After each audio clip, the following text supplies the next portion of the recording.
See if we lost weight this week during our 72-hour fast challenge coming up.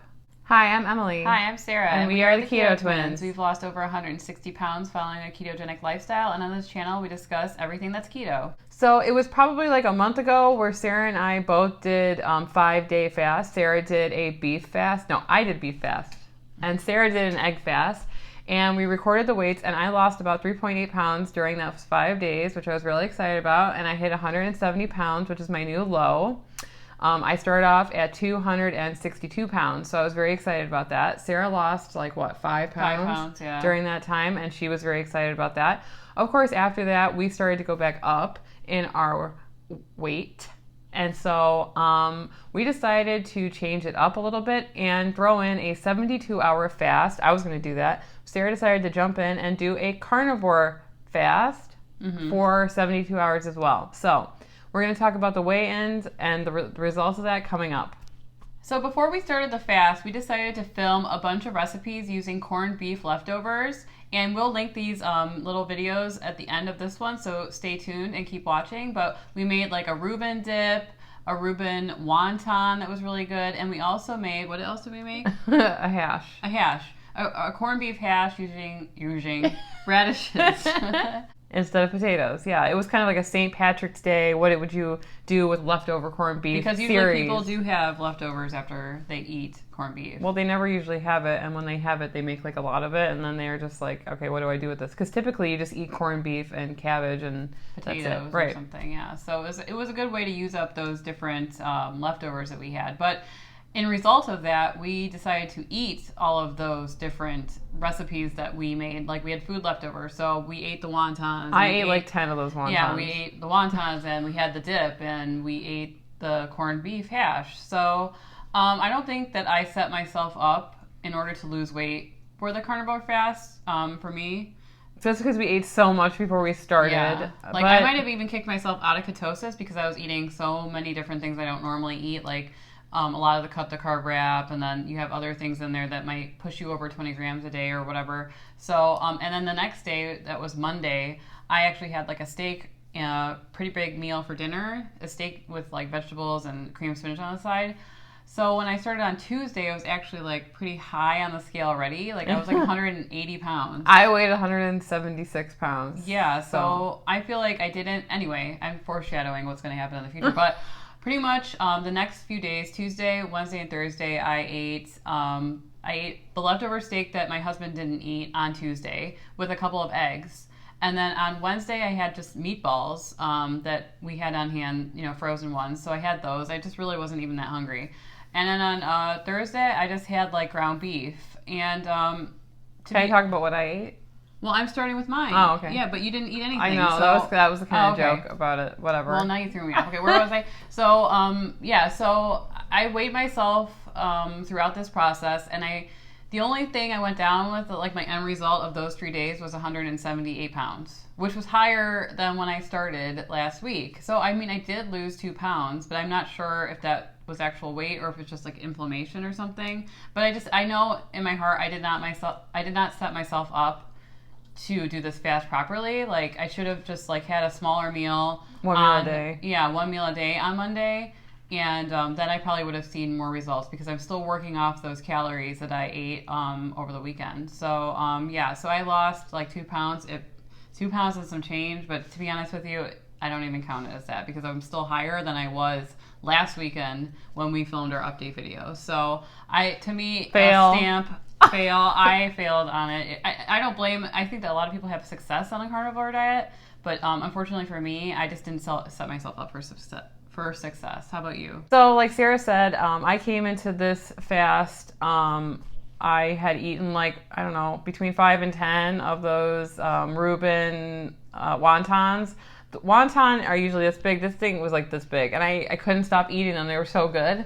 And so when I weighed myself, when I started, I was 176 pounds. And so I was like, wow, that's the highest I've been like in a long time.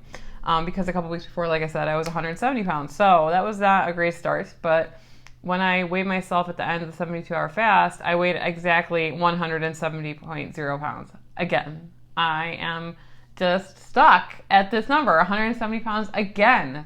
I went pee again. I went to the bathroom, I went pee, came back, Still not 169.9. So well, at least you're back down to that low though, right? Again, because I never reached that low. I think I was 174 when I completed my egg fast, my 5-day egg fast, and it was great to see that number. And I'd like to see that number again someday. So I'm disappointed, but I'm not blaming my body because I didn't set myself up for success. People are walking by, and we're filming right now in front of a bay window, and people, like a family, just walked by, and we're like, hello. Welcome to the neighborhood. So Emily, why don't you describe how the fast was for you? Like, how were you feeling? Obviously, emptiness. Empty, yeah. It was all right. Describe what you were thinking about eating. I mean, Brad, my husband, he was not fasting, so he was eating. He didn't really eat that much in front of me or anything. Honestly, it was more like I was not bored, but I missed the actual act of eating, chewing, or I don't know. But what was great is that my kitchen was spotless because Brad was just making himself low carb tortilla sandwiches and stuff like that. So I didn't even have to clean anything for a long time. That was nice. But I mean, I just missed the actual act of eating. The only thing I had was the electrolyte power, the Element electrolyte, the citrus salt one. That's really, really, really good. And I just had a couple shots of apple cider vinegar every day. Honestly, I felt hungry some of the time, but it tended to go away after about 30 minutes.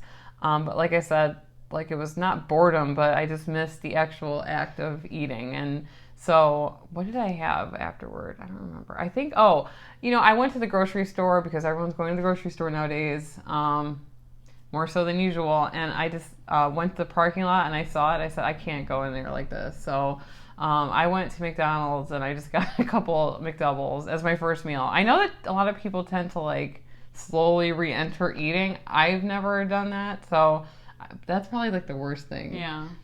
I didn't feel weird at all though when I ate it. I got a large coffee with heavy cream, and I got 2 McDoubles, and I just took off the bread and ate it. And then I went into the grocery store because, first of all, don't ever go into the grocery store hungry at the tail end of a 72-hour all fast. That, yeah. And when it's packed like it has been these last couple of weeks, I don't think I would have managed. I was hangry, so I just ate that. I felt fine afterwards, though. I actually didn't even gain any weight the next day after eating that, so I don't know. I mean, I think that I just really need to be below 170 because it's just frustrating to not get below that number. It's this arbitrary number. It means nothing that I would be 169.9, but yet it means everything. I always say I love seeing a new number show up on that scale, going especially when it's the that I have not been that way. I probably 11. Yeah, we don't remember ever seeing that number. So before we started weighing ourselves, for sure. Also, I just want to remind everybody that we are really tall. So 170 pounds is in the normal BMI range, even though Sara and I still want to lose about 20 more pounds. It's going to get significantly harder to drop weight, I know.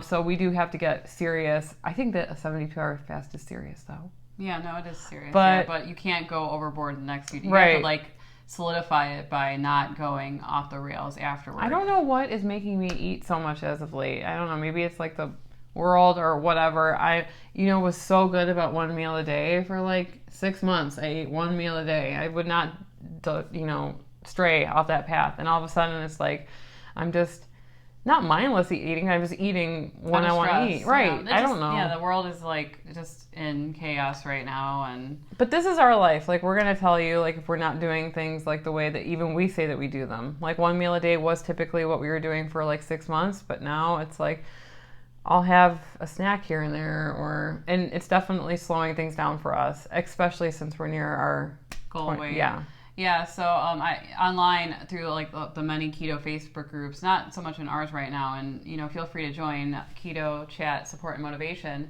hosted by the Keto Twins.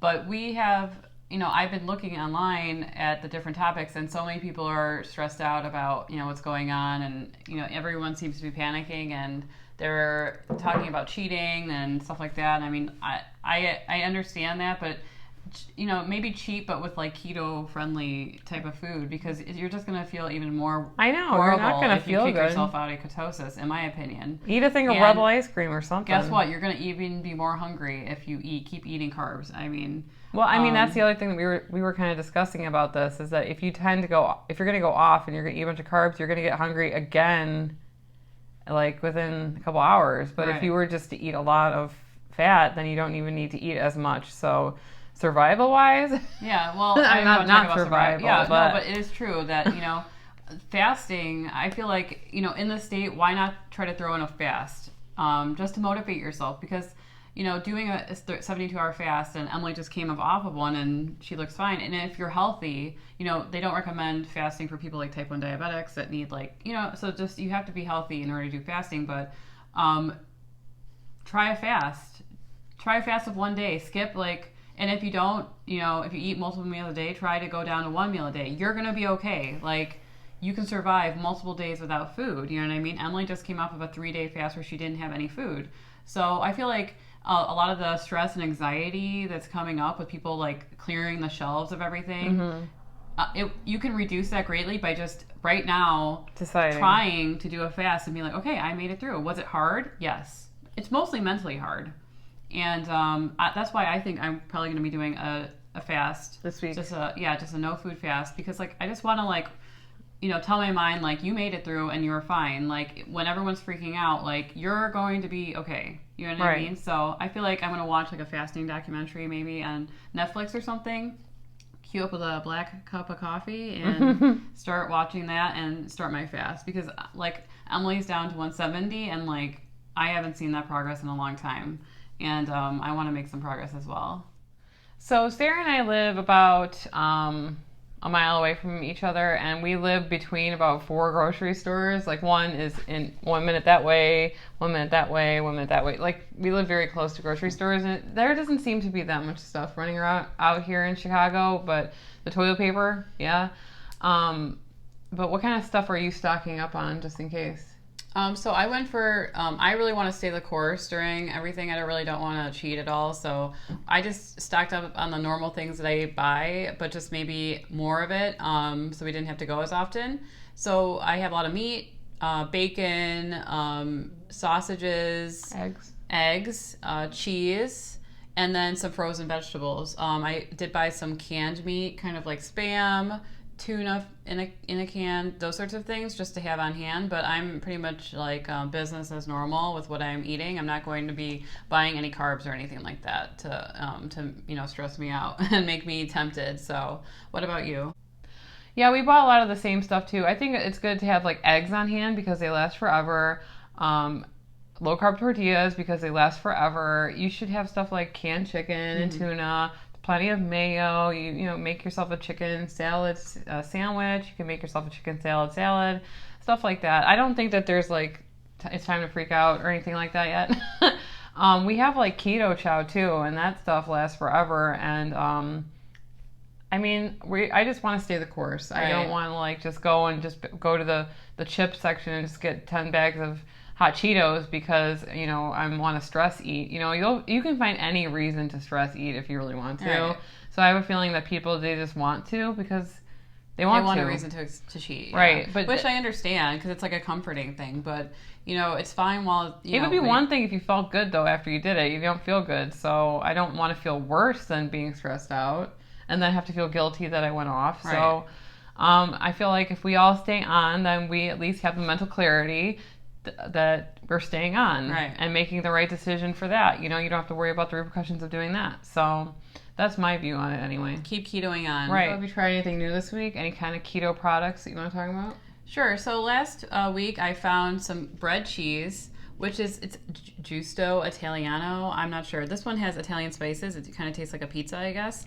And you can fry up this cheese, and it has a really crispy crust on the outside. So I just tried it yesterday. I put it in my Dash mini waffle maker, and it crisped it up really nice. Did you like it? It was really, really good. Yeah. So we just took this. I might shred it because I think maybe it would be easier to put it into the waffle maker, but I just topped it with some cream cheese, capers, smoked salmon, and it really did have a bready taste, a bread bite to it. Yeah, so I mean, if you can find this bread cheese in your store, pick it up and see if you like it. When I was just eating it, pieces of it, like by itself without it cooking it, I didn't like it as much. So Really? yeah, some people fry this up in a pan and then dip it in like a tomato sauce, like a breadstick or something like that. We might do that for an upcoming video just to show you guys how, but it's pretty easy. It's pretty expensive though. Oh, this really? thing is like $7. And maybe you can get it cheaper somewhere in like bulk or something. But yeah, give bread cheese a try if you find it in the store. I also bought this pack of the Element Stay Salty Recharge Electrolyte Those Mix. are our favorite. Because I really wanted to try. We've already tried the citrus salt. It's called. That's the one we usually have. That we have that all the time, and it's really good. It tastes like a margarita. But we're gonna try the raspberry salt, and then there's a raw unflavored pack here, just a trial pack. So we'll link this in the description below if you want to try it. This one's like, it's $16 on Amazon.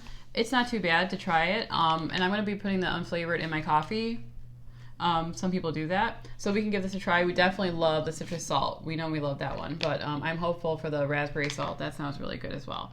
So another product that we tried are these Korean kimchi barbecue flavored pork rinds from Southern Recipe. We actually use these, the pickle flavor in the recipe with the dip that we made that we can link corned beef dip at the end here. But these Korean kimchi barbecue flavor ones are really good, like addictingly good. Well, not only that, the actual pork rind itself, I don't know how they're making it so light and crispy and airy. Like some of the pork rinds I have, I just don't like the texture of them or the taste. These are incredible. Like, I would eat these normally without pounding them into dust and using them to roast stuff. Because that's usually how I eat pork rinds. I don't dislike them normally. But these ones and the dill ones that we tried, they're excellent. I wouldn't say that they taste like kimchi. That might throw people off. I would say that they taste more like a barbecue, like Korean vinegar. barbecue. Yeah, like the garlic, vinegar, fiery peppers. I don't think, if you don't like kimchi, I don't think you should worry. They still taste really good. I'll link these in the description below. You can find these on Amazon. They're about $5 a bag. So I'll be ordering these tonight as well. I need some more of these in my life. They're really, really good. We always like to bring you keto products that we try and we back 100%. We never show you stuff that we don't love. So these are going to be in my pantry when they arrive. So. A couple months ago, I went with my mother to Costco on the hunt for these shiitake mushrooms that were just delicious. She let me try them, and I had to have them. So we went to the Costco. I got like 8 bags of these things. Okay, I went over to the prepared food section. I grabbed a huge thing of spinach artichoke dip. I went home and I completely gorged myself for days eating this. Yeah. Oh my God, that was so. I couldn't stop myself. They were so good. I was eating like a bag a day. Anyway, I finished like all of them at $7 a bag or $7.99 a bag. Yeah. Anyway, they tasted so good that I was even suspicious of them back then. They had it said 1 net carb per serving, and I was like, okay, sure. But I still was kind of apprehensive about buying them again, so I haven't gone back to Costco for that reason, because I knew that if I did go, I would get more. So a couple days ago, a member of our group, Janet, she had messaged the company, and it turns out that if you look at the bags now, they had a sticker over them that says they have 15 carbs per serving, from 1 carb a serving. And so thank you, Janet, for taking the time to go and verify with this company that they miscalculated. I'm sorry, but these things kind of swept the internet. Everybody was talking about them. I feel kind of bad because I posted about them on my Instagram. We talked about them in a video, but now we have to tell all of you the sad news.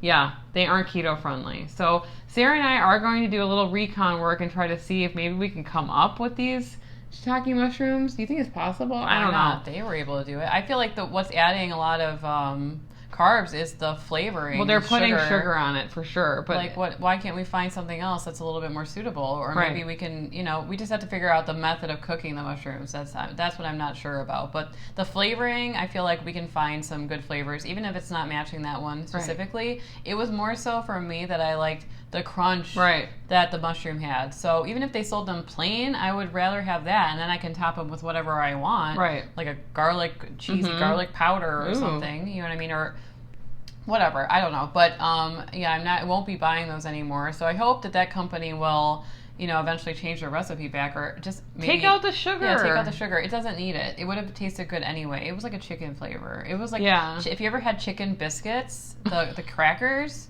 that's what they taste like. And that's why so many people were like addicted. Like, I know this flavor. It's like chicken biscuit. Well, use stevia or something instead. I don't even think it needs that. As long as it's salty cheese, call it a day. I mean, that's all I would want. So yeah, that was disappointing, but it just goes to show that you can't trust all the time what's on the nutritional label. And thankfully, that company updated their whatever nutritional value, because a lot of people were being kicked out of ketosis. I was eating those things around Christmas time, and I was gaining weight around that time. So I'm not blaming that company. You didn't eat 8 bags like me. I did eat about 5 bags. I mean, not all in one sitting, but throughout the, I was probably definitely over my carb count.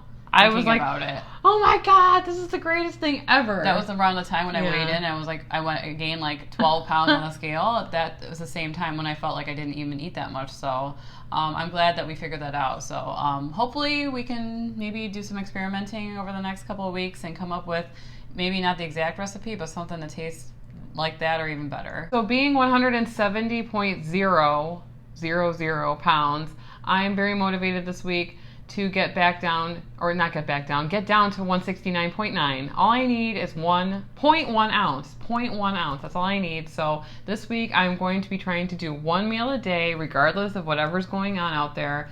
1 meal a day to try to get down to 169.9. What about you? Like I said earlier, I'm going to try to do like a fast, just a no food fast for a couple of days, just because I want to ease my mind. And I really just want to see some progress. I'm sick of stalling or being stuck in the 170, mid-range 170s. I need to catch up. I mean, we aren't even sure if Hawaii is happening at this point. But we're going to stay positive, and if it doesn't happen, it doesn't happen. But that doesn't mean that I'm just going to go off the rails and not give up. Because I just bought a bathing suit, and Mama got to wear that someday. So we're going to do that. I'm going to try to do a fast this week. I was even thinking maybe doing like a feeding day, fast day, feeding day, fast day. Alternative day fasting type of situation. I have never tried that before. Have you? No. So I don't know if that would. Yeah, maybe I'll do that. We'll deciding this on stream. Twin versus twin alternative day fasting. So you want to try that together?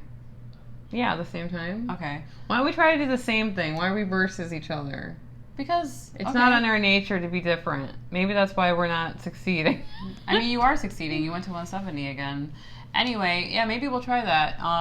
We are also going to be on a podcast this coming week. We're not sure when it will be released, but stay tuned for that. We'll definitely link it in the description below when that's available. If it turns out okay. Yeah, We have never been on a podcast before. You're seeing an edited version of this video right now, but if you were to see all the screw-ups that we do in between, I don't know. Yeah, we'll see. What? I'm just being honest. There's times where we're just derping. So, I mean, we're not, I don't know. I'm not Shakespeare. Yeah. You know what I mean? This is me.